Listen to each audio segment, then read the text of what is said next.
A historic day. Polls are now open across the nation as Americans select who will be the next president of the United States. Months of campaigning now over for Hillary Clinton and Donald Trump. Both have cast their ballots in New York State, and they'll follow the results as they come in at separate watch parties just a mile apart in New York City tonight. Hello, everyone in Northeast Florida and Southeast Georgia. You have a little less than 7 hours now to get to the polls before they close. A big turnout this morning. Some 3 million Floridians are expected to vote today, at least 185 of them right here in Jacksonville. And Channel 4 has you covered on this very important day. We have crews all across the area monitoring polling locations. We begin, though, with Channel 4's Ashley Harding live from Northwest Jacksonville. Ashley? Yes, the Legend Center off Sutel Drive. Right now, it's a little bit slow. Things have slowed down just a little bit. Some people are here, though. They're drifting in and out. This is about that time right around lunch when we start to see more people arrive as they get to work. But, have their breaks before work, I should say. I did talk with Mike Hogan, the supervisor of elections, only about 15 minutes ago. He tells me right now the equipment is working well. He also told me there have been a few cases of people who haven't voted for a while, and then they go to vote and they find out, oh my gosh, they're not registered. He also tells me he's noticed a heightened sense of concern about voter fraud, and he wants people to be aware that their vote is going to count today if they meet all the requirements, of course, if they have everything in order. But for the most part, he tells me the process has been very smooth today. We've spoken to several voters about the process. They all tell me they were able to get in and out roughly in about 5 minutes or so. The voters we talked to are thinking about a lot of things, not just who should be the next commander-in-chief, but also about the amendments. But here is what two of those voters said regarding the decision to get out and cast their ballot. If you can make your way up here to vote, it's real serious that you need to vote, so you know who hands you putting the America in, because it is a wrong person and it is a right person. There's a lot of things that are going to happen regardless of who wins this election. If you don't speak up, you don't have a right to complain. And we will be keeping an eye on how things are going. We will, of course, still be checking in with Mike Hogan, supervisor of elections here for Duval County. If you have any questions at all about voting, anything you need to know, just head to news4jax.com. That's our website. We have posted all that information right there. Reporting live on the north side, Ashley Harding, Channel 4, the local station. Melanie Lawson is live outside a polling precinct now on the south side. Melanie, any problems there this morning? No problems to report, Jen, just a steady stream of people coming in and out. So we have entered that second phase of the voting when things can get a little bit busy. They say about 7 to 8 this morning, things were busy. About 11:30 to 1:30 is when things start to pick up as people begin to vote during the lunch hour. So we did talk with some of the poll people in there. They said that it has, again, been a steady stream, no problems. And talking with folks as they are leaving out this morning, they say at this point, there is no wait. It only takes about 3 or 4 minutes. Really, you go in, you cast your ballot, you're done, and then you can get on with your day as we watch those returns coming in later on this evening. We did catch up with a few people who really were not excited about this election. They say that they just had to do what they had to do, exercising their patriotic right, but they weren't really that excited about either candidate. I think it's going to be a tough move forward. I think there's going to be a lot of animosity on both sides, depending on who wins.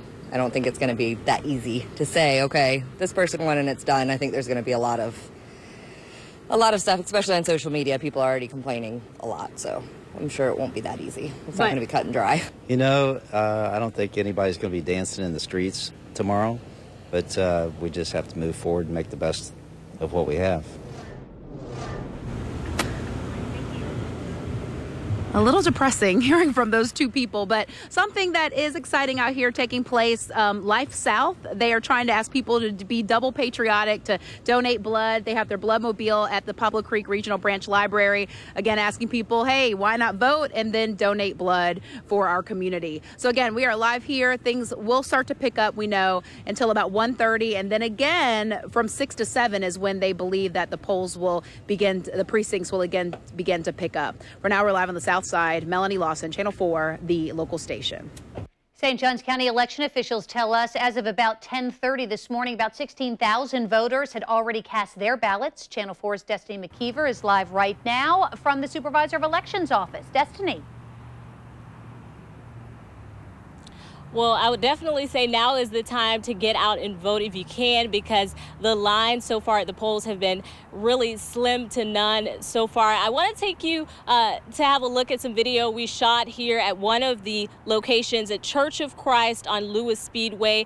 The line was very slim at Church of Christ, and there was just about 30 minutes ago that we got that video. Vicki Oakes, now supervisor of elections, she's going to join us just to talk a little bit about what people can expect as they go out today. Okay, well, first we'd like to encourage people to get to the right precinct or polling location. And if they don't know where to go to vote, they can check with their local supervisor of elections, either by calling their office or visiting their website. We have a precinct locator. So it's important to know where to go. Okay. And then bring photo and signature identification with you when you go to vote. Now, if people don't have that, they can still vote a provisional ballot. They will not be turned away at the polls. Okay. And then it's also important to study your sample ballot. Take a few minutes and read over your ballot before you go to vote, so it will take you less time. Okay. And the latest numbers right now, you said just a moment ago you were talking to me, you said that this is a record turnout so far. It is for St. Johns County. So far today, we've had over 20,000 voters vote at the polls just this morning, and we are at already a 68% voter turnout for this election. All right. Anything else important to know that people coming out today should be aware of before heading out? Just give yourselves time. The polls do close at 7. However, if you are in line at 7 p.m., you will be allowed to vote. It's important to make sure that you get to the correct place the first time. If you made an address change, check with your local supervisor of elections so you don't have to be rerouted to a different place. All right, thank you so much, Vicki, for joining us. And you, like you heard, it's a steady lines at different locations that we've been to so far, but of course not too busy. So if you do have an opportunity right now, is the best time, I would say, to go out and vote. Reporting live in St. Johns County, I'm Destiny McKeever, Channel 4, the local station. We are also have reporters in Clay County. In fact, this is a look at one polling precinct there, Oakleaf Baptist. As you can see, everything looks to be running pretty smoothly there. A steady stream of people in and out casting their ballots. We've not received any reports of problems, by the way, in Clay County when it comes to elections. Polls don't close until 7 tonight here in Florida, as you just heard mentioned in St. Johns County, and also in Georgia. Crystal Moyer spoke to a first-time voter in Camden County. I was really excited, being the first time I ever voted, ever. I was excited, really excited. Now, was it different from you remembered? You said when you were younger, you remember a long line. How is that different from today? There was not a line at all. I went in, I did the paperwork, and I went and voted, and it was like 5 minutes. So Georgia's state voting guide suggests that the real peak time for voting there is between 4:30 and 7 tonight. So do expect longer lines this afternoon if you waited until after work.